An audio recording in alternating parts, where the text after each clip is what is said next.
Maray na Edessa boss. Hello to all. And it is so great to be here at the invitation of the Saysay Journal team to the virtual launch of the inaugural issue of Saysay, the Journal of Bicol History. Okay, so I'm Andrea Ragragio. You can call me Aya. And I'm honored to be one of the members of the journal's advisory board. And just like any honor, this comes to me with a significant sense of responsibility because I personally want to do good by my ancestors on my father's side, no, my Bicolano side.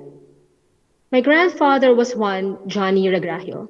Some of you might have heard of him, who taught English and literature in Ateneo de Naga many decades ago.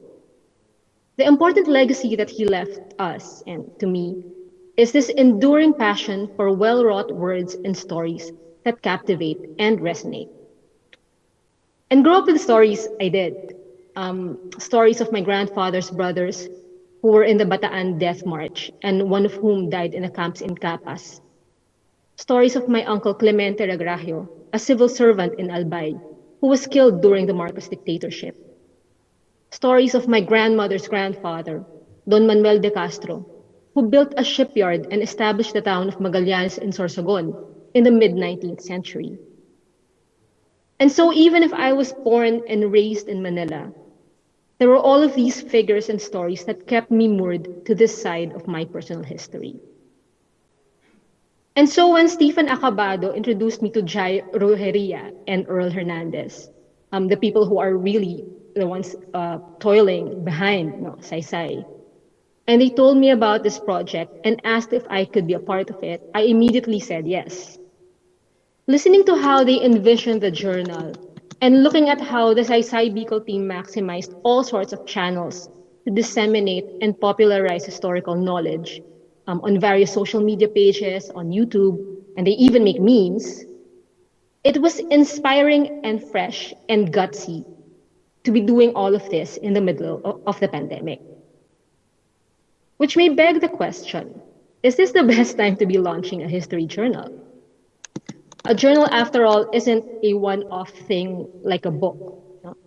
It's a long-term commitment because you need successive issues.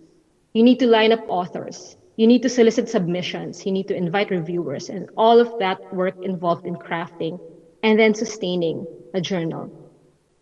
But the fact that the Saysay Journal team was able to assemble a Filipino and international and intergenerational group of editors and editorial advisors really reflect the verve by which they approached this task. That the journal's first issue was released within a year of getting the ball rolling with the reviews, etc., is a demonstration of their determination to get things done. And that's what matters, no? If we ask if this is the best time to be launching a journal, we are not just talking about external circumstances and objective conditions, but more importantly, how ready we are as active agents to step up and grab the reins of those circumstances and conditions. And I think that that is a crucial lesson from history that we can all agree to.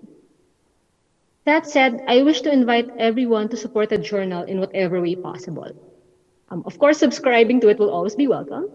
So you can subscribe to it as a personal subscription. But if you are members of institutions or if you can represent institutions like schools, libraries, heritage centers, LGUs, please consider subscribing to it because institutional backing is always so important. Okay, so I have nothing but congratulations and high hopes for Saysay, the Journal of Bicol History. After the pandemic, we can only get better. Thank you. And Diyos marhay na banggitabit sa gabos.